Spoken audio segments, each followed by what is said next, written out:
Hello. Welcome to Empowered Educators with Ronnette Branham. I am your hostess, Ronnette Branham, and I thank you for joining me. I appreciate uh, you taking the time out to join and uh, participate. Hear what I have to say and offer uh, your comments.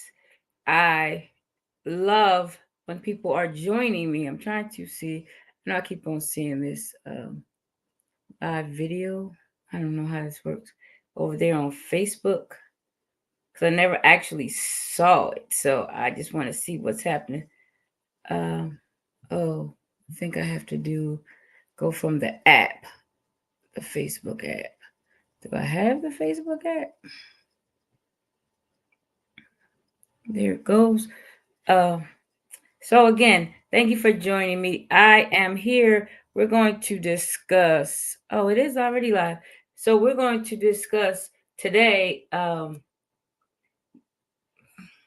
Unifying for the common good of the classroom. This is something I've been having sort of some kind of issues with behaviors in my classroom. So having these behaviors, you want to everybody to feel welcome and comfortable being in your classroom. So that's just something I'm trying to. I know I'm doing so many things at the same time, trying to see how come I can't see it over there on YouTube. I have all these cameras going on.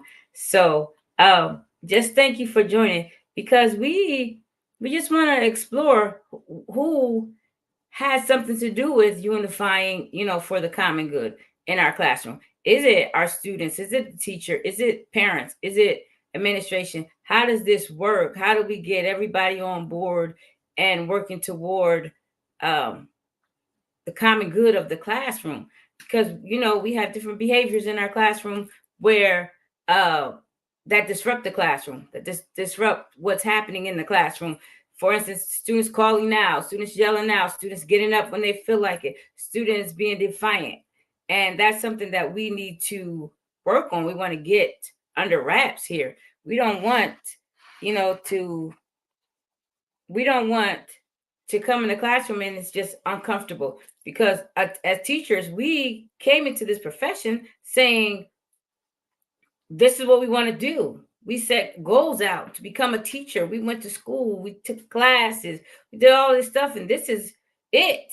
This is what we said we want to be in our classroom. So that's something that we have to really think about.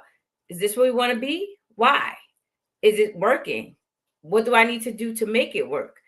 We have so many reasons we want everybody to work for the common good. You want to educate your students. We want to educate our students. We want our students to leave our classroom knowing more than they did when they came there. We have an issue in education. I don't know, in all schools, I'm going to say, in my experience, we've had students coming in and we they're not reading on grade level. They're reading 2 grades behind sometimes three. They're not able to do the math, rotely. They have to use their fingers, use manipulatives, these kind of things. And then to have disturbances in the classroom, it's not conducive. So we want everybody to be able to come in the classroom and learn. So what do we need to do? How do we create that environment? How do we create what is it? We know what the reasoning behind it is. We want everybody to feel welcome. We have let me see. We have different again, I have to go back here. We have different reasons, why we want our classroom, want to work for the common good of our classroom. I'm excited because the other day, I want to say it was just yesterday. We in our social studies, we were discussing common good. What does that mean?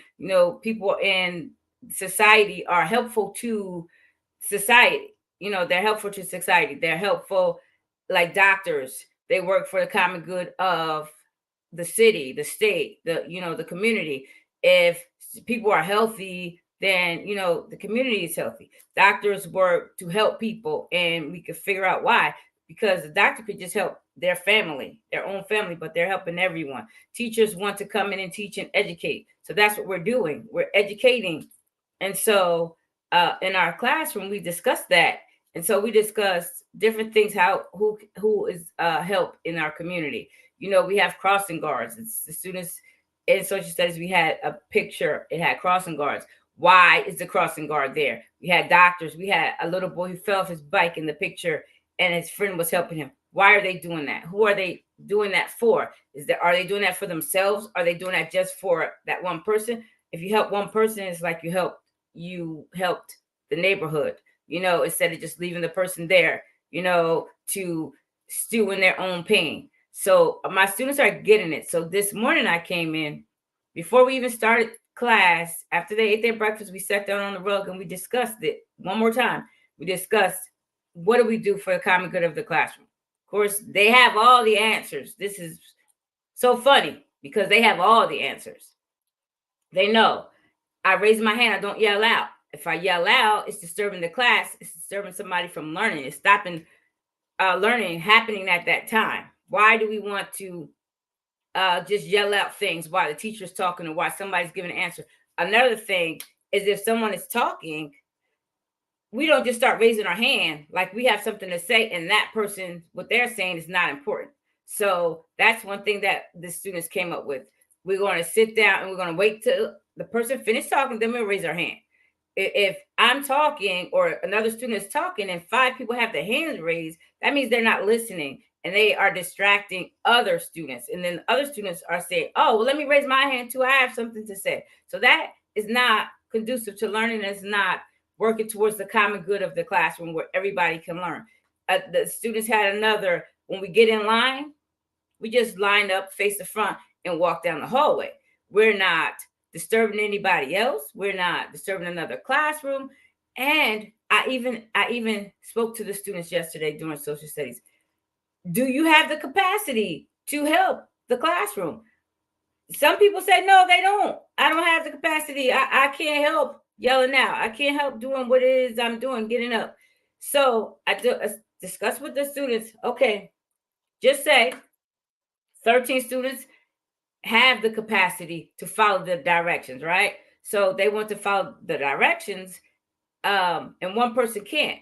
So if there's 5 students who get in line and they can't pay attention, they can't get quiet, they can't face the front, they have to touch things and touch people and talk all the way down the hallway. It's hard for us. We're disturbing other people. I can't hear if somebody falls. I can't hear if somebody gets hurt because most of the students are making noise, right? So I said, if everybody's following direction, one person, then I can deal with that one person. But 5 students out of line, doing their own thing, it's going to be hard. You're not helping towards that common good. So they understand it. They get it. I tell you, they have all the answers. They are ready. And today we worked on it. I made a poster. I made a chart where they write down, put their names, and they write down what they did today for the common good of the classroom. One student said she picked up the pencils off the floor so nobody could fall. Another student said I was quiet while other people were reading. One student said I raised my hand to answer the question. I didn't yell out. We had all kind. Another student said I helped somebody read. They did that because just say the person who was helping the other 2 students read, right? They were in small groups and they were reading, and she didn't help them. They will be struggling. They will come to me while I'm helping somebody else, and that's disturbing. It's not conducive for this person to learn. So we're all stuck at an impasse because I have to stop what I'm doing and say, can you please wait a minute? Can you go over there? Maybe this person will help you. But because she helped, she understood she was working towards the common good of the classroom. And I can appreciate that. They all came up with something that they did. Another person picked up garbage paper off the floor. We had different things. One student said they played nicely. Sometimes they can't. It's too much in one day to find 5 things to do. So today was a good day. It helped me because we talked about that positive behavior support last week. And I was struggling with that. Like I had to keep my mind on what was positive. So today I was able, once everybody was falling in line, I was able to more so is focus on the good and ignore the bad, unless it was too bad. But I was able to focus on the good and on the positive and get that under wraps. I was able to work with this student. So I had a student, it was a little rocky at first, and then I was able to ignore the attention grabbing things that were happening. I was able to ignore that, right? So at the same time, while I ignored it, when they did something great, I was able to acknowledge that and say, "You look at you, you're doing great. You did this." And then that same person, I said, "Well, what did you do for the common good of the classroom?"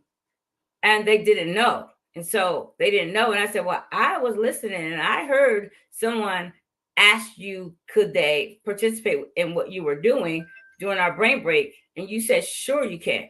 You looked at me. I saw you look at me. I don't know what that was about. You looked at me, paused, and you said, sure, you can. Because you, in my eyes, you thought about what it was that was happening. You had plenty for somebody to participate in. And then they came and then you worked together. And that was just awesome. And then I saw you walking around sharing. So this person was excited that they were able to work towards the common good, keep peace in the classroom, help work toward peace in the classroom. And so just our students are able to understand that, and they're able to feel valued when you work and everybody understands they're working and that they have a job to do in the classroom. That was just exciting. And then by that today, I had more class participation because I saw students, some people, they, again, they forget, or they don't forget, they want to be heard. And if it seems like I didn't hear them, they're going to say what they want to say. But for the most part, students were raising their hand nicely. It was peaceful. People were participating. They went up to the board to give their answers. It was just running smoothly. Even the hiccups that we had, I was able to ignore those things. I absolutely was able to ignore what was happening. Able to ignore because it wasn't something that was so outrageous that I couldn't get it together. So that was just awesome. And if you watch how your students engage when you give them ownership and the learning, that you make them feel like this is your classroom. You are going to participate in this learning, and then you're going to guide it. We have curriculums now. It seems like we went a little bit backwards where it's all teacher led. Teachers are talking and talking and talking. But you're more able to, when you have your class under control, you're able to have it student led. Student might ask a question, and then you're able to say, oh, I didn't think of that. So let's pause right here and let's dig into that a little bit. But if you're too busy trying to get the situations under control, put fires out, you don't have time for that extra. So all you have time to do is to just follow the lesson. That's all you have time to. But if everything is under control, and then a student says, Miss Branham or Miss whoever, I don't understand that, or why did you say that? Whatever it is, you have the time to stop, and it's just great. I don't know how things get awry, go awry. I don't know how that happens. Sometimes you're trying to be lenient, or you're trying to make people feel comfortable, or you're trying to learn your students to see, and then things just happen, or you have these behaviors. And then one thing, oh my goodness, I have a few things. Let me find it. How do I get way over here? Let me see. Let me find it. I have some things where it's like de-escalation strategies. where to bring the classroom back in. And that is something I was looking up, how to work towards the common good. That's what I was looking for. And that's what I found. And so this is one thing, because sometimes students can be frustrating. We have some behaviors. I know I hear people with some really real behaviors, some real high school, middle school behaviors. I have second graders. I have some outrageous behaviors. Um, but it's not like I'm going to worry about, being hurt by a child or something like that. So, but at the same time, you could get frustrated. You could get frustrated with the situation, the child, the things that are happening.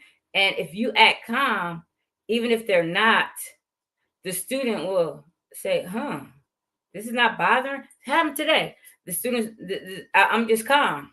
I kept on going. I did glance, and then I kept moving. It didn't stir me. It didn't say, can you, will you? There were times that I did have to say something and intervene, but I just calm. Okay, act calm, even when they're not, and watch it de-escalate. So you could even say things like, let's talk about this later. If somebody feeling like they have to act out. So okay, put a pin in that right there. We'll talk about that later. And then the student that will I have second graders, so that will knock them for a loop. What? Okay, we're gonna talk about it. You're not gonna get upset. Then you might get use humor, to fix it, to talk about it. I make a joke out of anything. That's just what I do. So that works. And then you could do. I did this also. I could see where the frustration was happening with the student. I think they were tired. They had worked very hard. They were working in partners. They were doing their thing. And then they got grumpy, like, I'm not doing this. I did that. I'm not doing that. All this kind of, you know, back talk type stuff. Okay, I think you need a break, ma'am. I think you need a break. Go over there to your seat. I'm doing something right here. You go over to your seat, take a break, and then you could come back and we'll discuss it. There would have been a time not too long ago where the student would have, I'm not sitting there, they wouldn't have sat down, they would have did something different, made sure I knew what they were doing. Not today. Just went to their seat, sat down for a minute. Then when it was time for a real brain break, then I'm ready to go. I'm refreshed. I'm ready to go. Let me see. And then I found something to go along with what they had. So they were really excited. And I shared it with them. And it just was smooth. Not, like, yeah, little bumps, those little bumps when you go on those streets where to slow you down when the speed limit is 25 and has the little speed bumps. It was a little like that. It wasn't no big, I had to go turn the whole corner. It wasn't not anything like that. So, and then also giving choices because, hey, you don't want to do this, then do that. Well, I don't want to do, if you don't want to do that, then you have two things that you can do. It's two things, or you go take a break. I don't care how old you are. I was about to say younger kids. Let's take a break. You go take a break. You could be 14. You need a break. You could be tired. We work hard in school. And then also give them personal space. There's a space over there. We have those quiet corners and things like that. I never really discussed my quiet corner. I probably should. I just have to find a better place for it. I have a corner. I think I'm going to put it because my quiet corner is near the coat rack. It's not really, doesn't look like a quiet corner. It's near close to the door, which is not out of the way. So I don't really think, I think I need to rethink that. But you have those things. You could distract.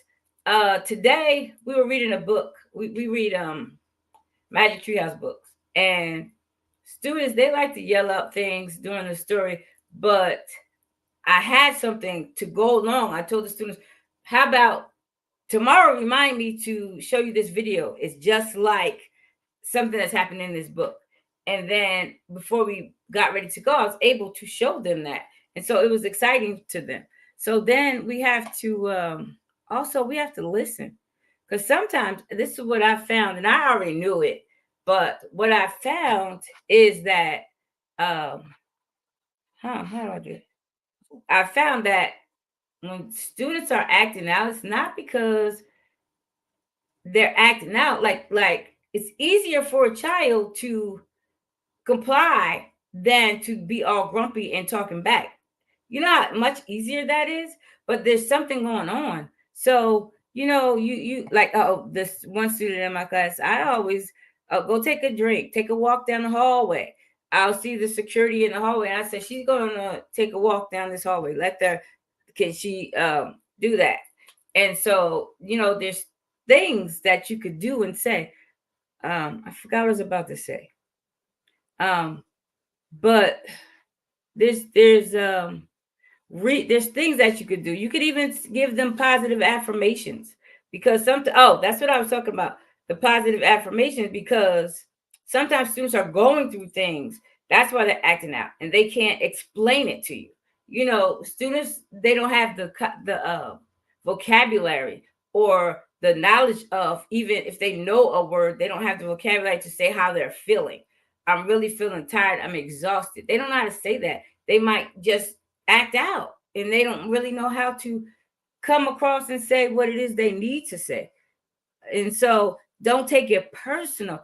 That, man, you talking about somebody getting their feelings. Kids get too grumpy and they're saying things, and I'm like, girl, you better get yourself together, because they'll say things. And then think about it. Can a second grader make you feel bad about yourself for real?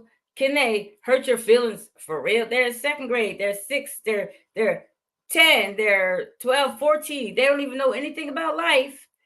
And we're taking things so personally, like you're not gonna be able to pay your bills because they're saying things. We gotta put things in perspective. What is happening here? Can this child stop my rent, stop my mortgage, stop my car payment? No. So we have to think about that. We really have to think about that. We have to get with our parents, because our parents are stakeholders in this. Have a conversation with the parent. This is what's happening in the classroom. Let's get together and work something out, because I have other students besides your child in my class. We all need to learn. I need to teach the whole class, and we need to figure out what we need to do to make your child feel comfortable enough to relax in our classroom. What's happening, I don't know, but let's figure it out. Having parents involved is a great resource. Having parents involved in whatever's happening in the classroom, whether it's good or bad. Give good feedback to parents, as well as whatever's any behaviors that are happening. And we could even talk to our administration, ask them, make sure we have everything that we need to perform, everything that we need. Like, they gave us these little chairs. Use one of them. You can't move this chair. This is the chair for the quiet corner. Do that. Things like that. Make sure you have everything. Make sure that if there's something that the parent thinks the child needs, well, my child doesn't have books at home, make sure that they can take books home. Most time you didn't pay for the books. Books are for the kids. Let them take them home. Put them in a plastic bag. I use Ziploc baggies. Put them in a plastic bag. Take this book home. Bring it back in the same condition. When you get finished reading, put it back in the Ziploc bag. I don't even let my students put those reading books in their desk without a plastic bag, because they start jamming things in and then I don't have a book. I'm missing so many books because of that. Even if I give them the bag, sometimes we don't remember. Sometimes we just stuff them in our desks. So just that kind of thing. With the parents, have real conversations with the parents. Don't beat around the bush with a parent. Parents will tell you anything. My child does not act like this at home. 9 times out of 10, the child acts worse at home than they do in school. But if they're coming to school acting out, I promise you they're doing that at home.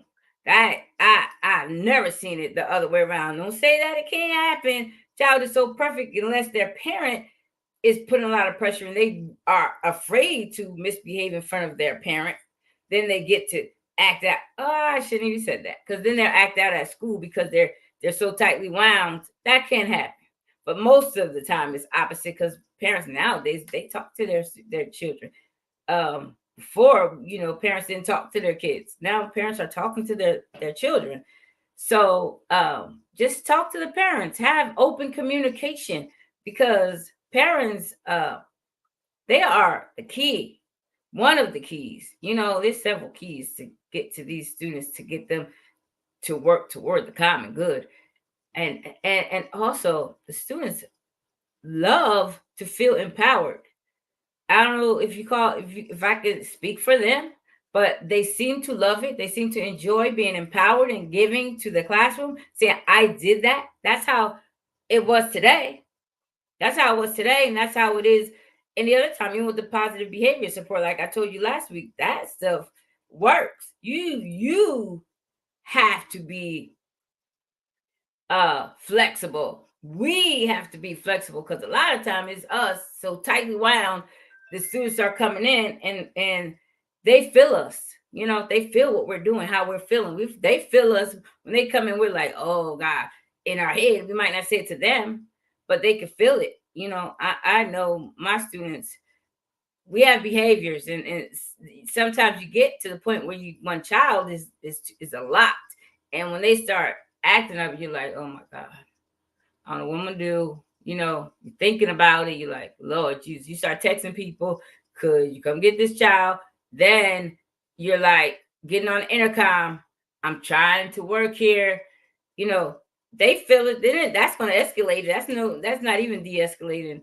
I I told you I never put kids out. I de-escalated. Then I got to the point now people are saying, why? Why are you letting them act like that? Why are they acting like that? And you need to put them out, and then so they can relax, because they're not learning anyway. But I don't like that. I want to figure it out. And figuring it out today was, empowering them to say, I'm going to work for the common good of our classroom. That is just, it worked. It works. If it works one day, it'll work another day. If it works today, this week, it'll work next week.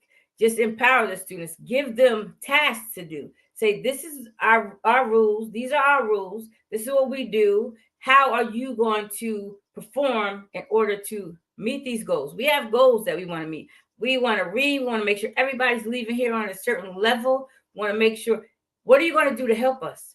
Are you going to be, when it's reading time, everybody's reading? They used to call it dare, drop everything and read dear time. They used to talk about that. We have it, but we don't call it that. And when people are trying to read because they want to read better, they want to move up, what are you going to do to help make that happen in our classroom? Will you be the one talking out, making all kind of noise, being distracted? Or are you going to read quietly? You read your book quietly, and you could write on a chart that we made today.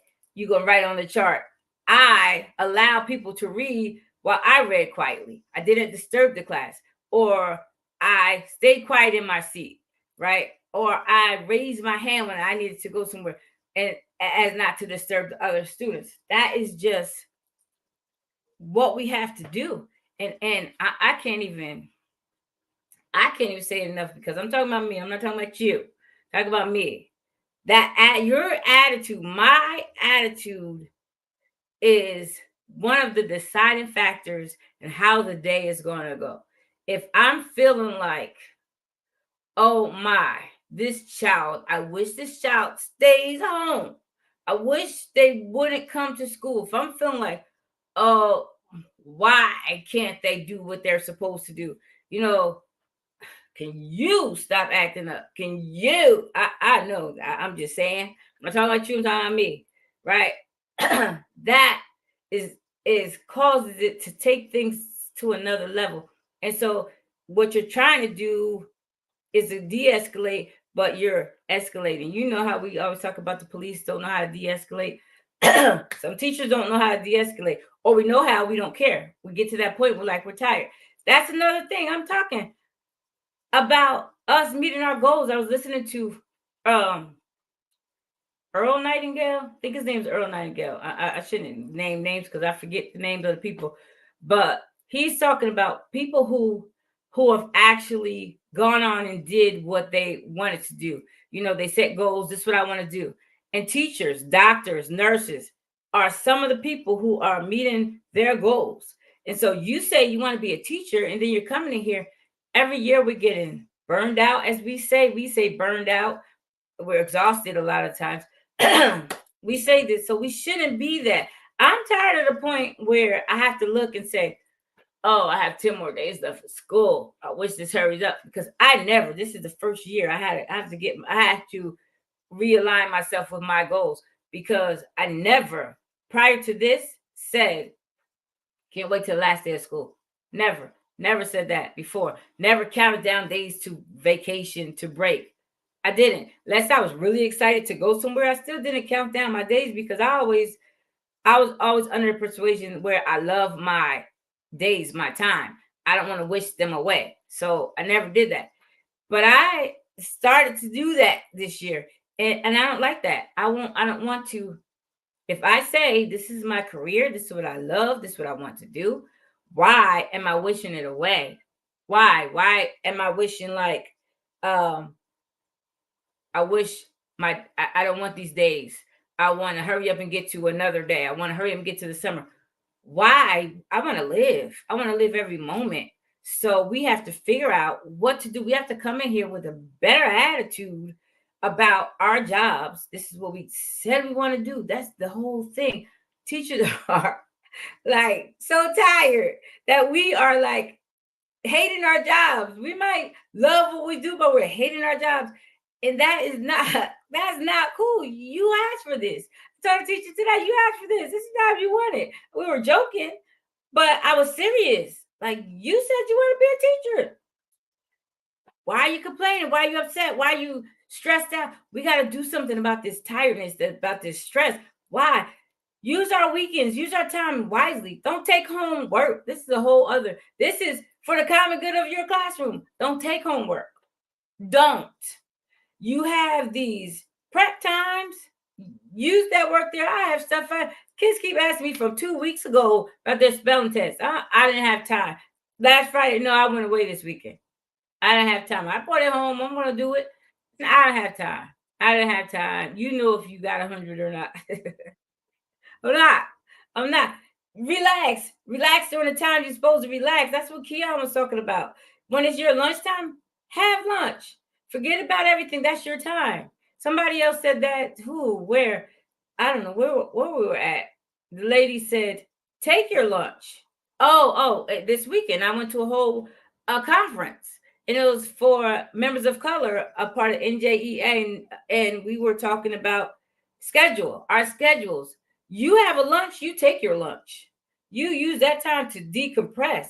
You should not be stressing out at work. Like, I'm so tired of this. I'm ready to go. I wish it was June 26th or whatever day it is. I don't know. Whatever day you had, 25th, 24th. You know, we had to use our days this year. We had a couple snow days.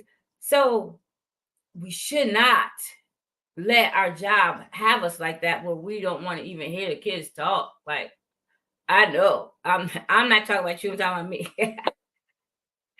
You don't want that. You want to go to work and be happy because you asked for this. You asked for this.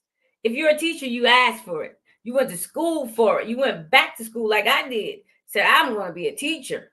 I wanted to be a teacher, but I got sidetracked. But I want to be a teacher for real, you know. And so that's what we asked for. Let's do it. Don't be letting it stress you out. Why is it stressing you out? Teach. I know we got a lot of things they're telling us to do, they're wanting us to do.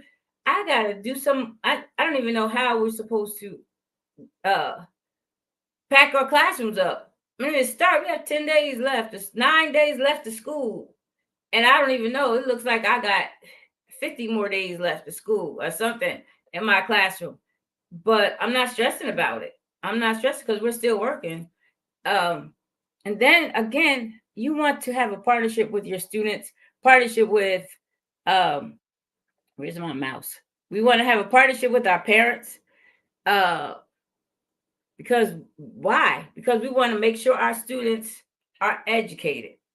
That's our goal. So I don't know what more. I don't want to keep saying the same thing. We do have strategies. Let me go over one more time some of the strategies that I learned about today. We have positive thoughts and affirmations. Remember, we can always teach some positive affirmations. I know some teachers have mantras for the students when they come in. We have a few in our school. Some of them are a little backwards.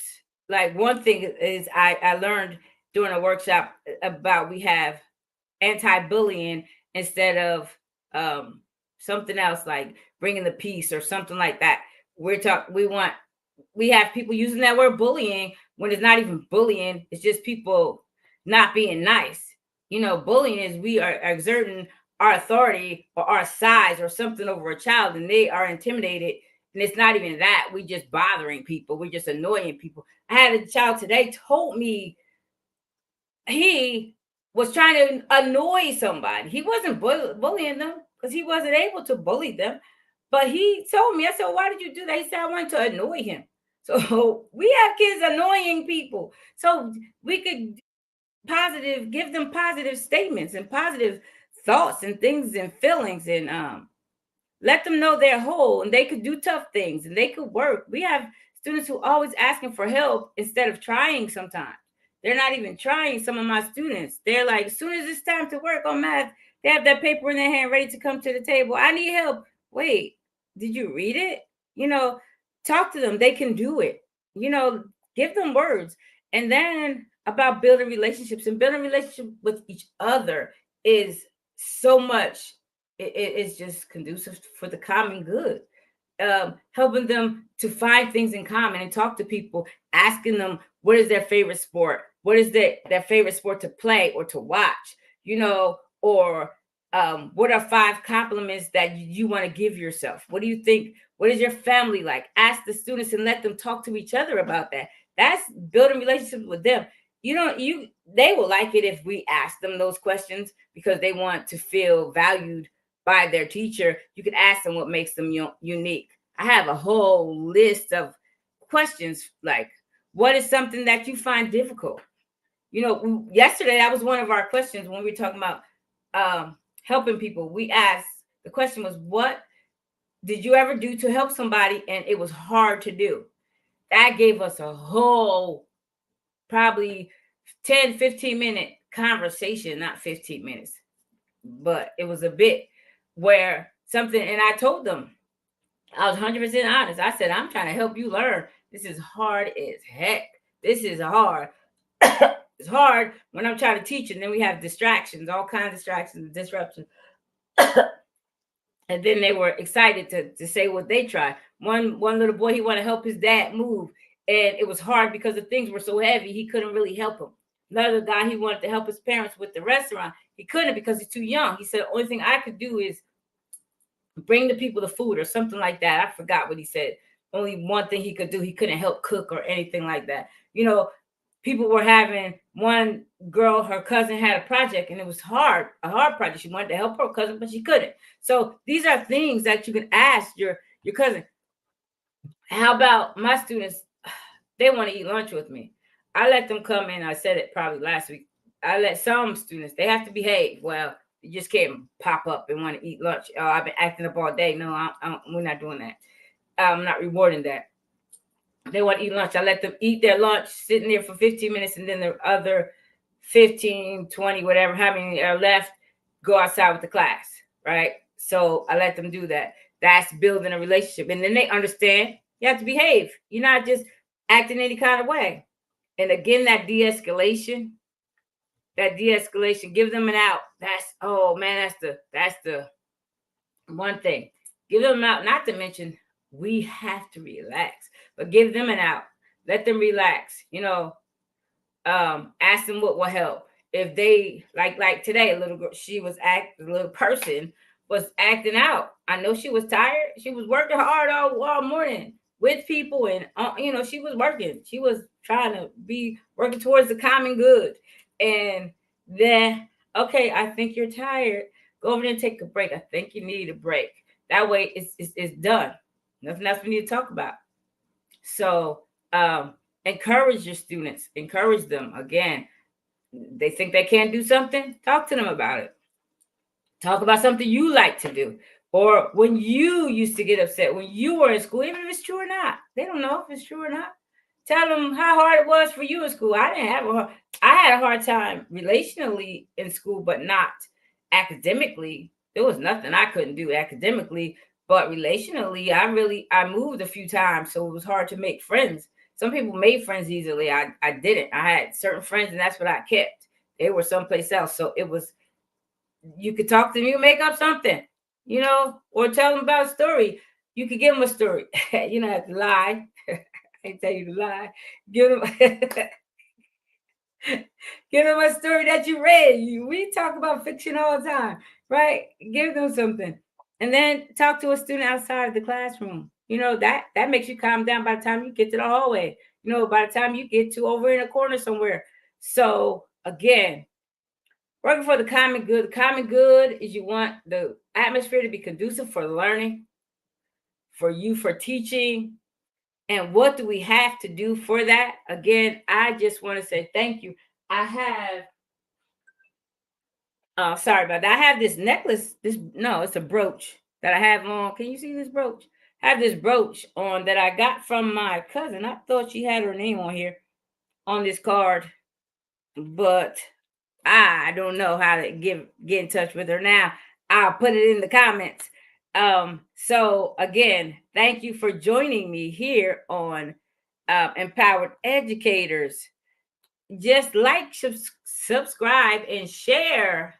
Please share. I look forward to seeing you again next week. Next week, I think, let me look on my calendar.